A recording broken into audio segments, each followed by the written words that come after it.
pick it up and run with it. There's a couple things you want to do when you farmer. There's a couple things you don't want to do when you farmer. So, we'll kind of go through this. First of all, why do you want to farm? Why do you want a farmer unless you have like really big, yeah, you have a lot of groceries or whatever. Whatever joke I have to say, because anytime I post something on the farmer carry, someone says about something on groceries. So, yeah, or greens is beer, whatever you want. So, what was the question? Why would you want to do farmers? So,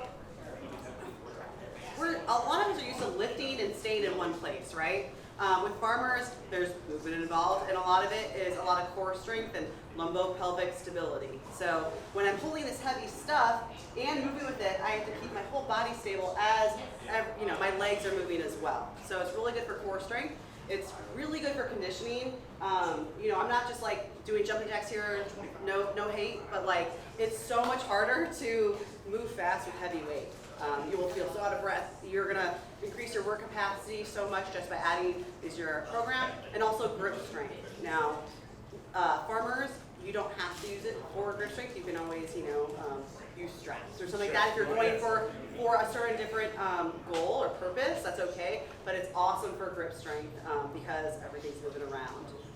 So that is why we like the farmers. And upper back strength. Yeah. So to maintain that good position, you basically have to be tied in, keep your upper back tight, everything tight the whole time, which is going to carry over every other lift you do, right? Upper back is basically the best thing you can do to build all your lifts. Yeah, and even when you hold these, you're like, my traps look nice. You can really see the upper back working, and you'll probably see a little bit of hypertrophy too.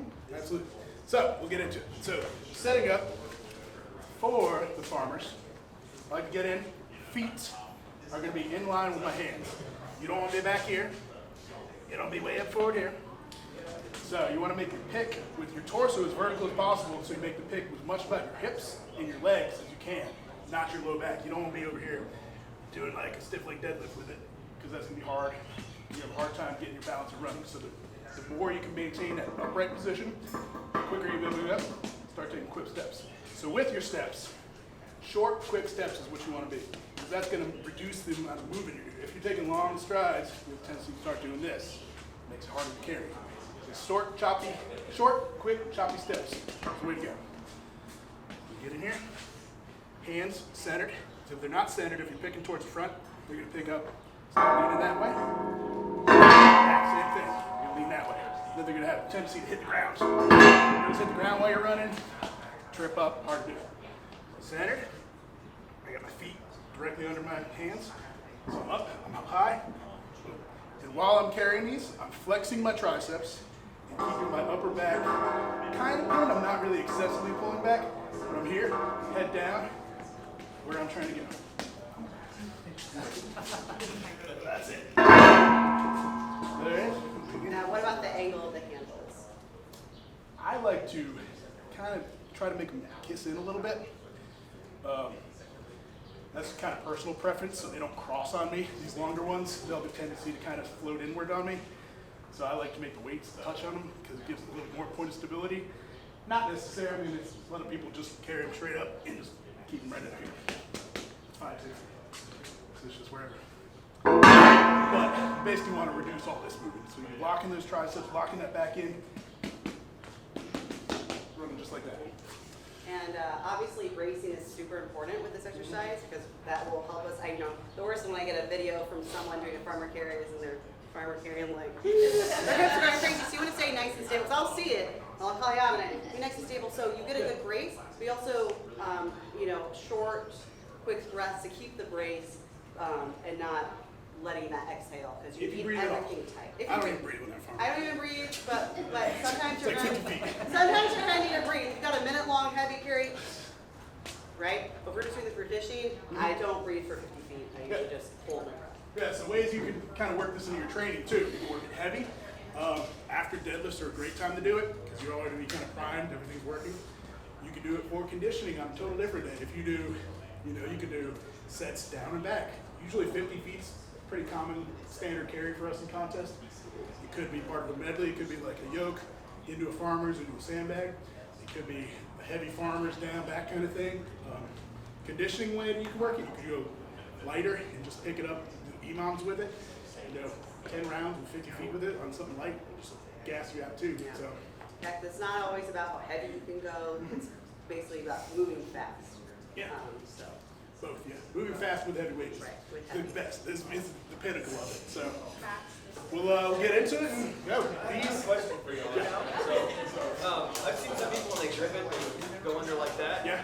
Is that a good technique to do? It can be, but I think you have a tendency to slip a little more. I do that, but usually my grip's definitely a weakness for me.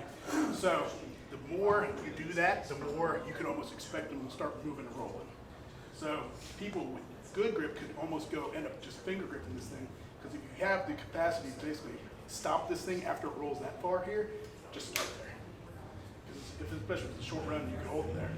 So the more you dig under it, to me that's more like meat on your hand that digs in, but also more potential to roll before it gets into that really good locked in spot. Personal preference, depends on your grip, depends how good your grip is, and how long your fingers are and things like that. How do we go fingers? Tiny fingers, yeah. So yeah, I mean, it's personal preference. I do, but it also limits me because it starts to roll out. It'll really tear your hands up too if you're calluses. So. Okay. You have a motor that's the same as you do max distance, and you have to make a turn. Yeah. So I know for those type, you can kind of cross them over. It's the best way you figured out to turn. with Turning this these is definitely tough too. So anytime you have to turn with the farmers, this is kind of more specialized into, this is kind of uncommon too, when you see it uncommon. So basically, you want to lean into it a little bit. As you're turning, as you're approaching the turn, basically give them kind of that little twist. And then they'll kind of carry your body through. And as you're kind of exiting the twist, straighten them back out. And kind of use that momentum so it doesn't over here. That's fine. Usually, The one time I did it was this type of setup. Yeah. And I let the weights cross over top of one yeah, another. So and then they're hard. as soon as I got out of that Once you turn, cross, I made it yeah. like 5 feet, and that was it. That's why I like trying to touch the weights too, so they don't cross over. But usually, anytime you get one end higher than the other, you cross it. any more Cool. questions on farmers? I'll ask you some farm. What's up, guys? Christy from Unchained Strength here, and today we're going to go over the front squat, which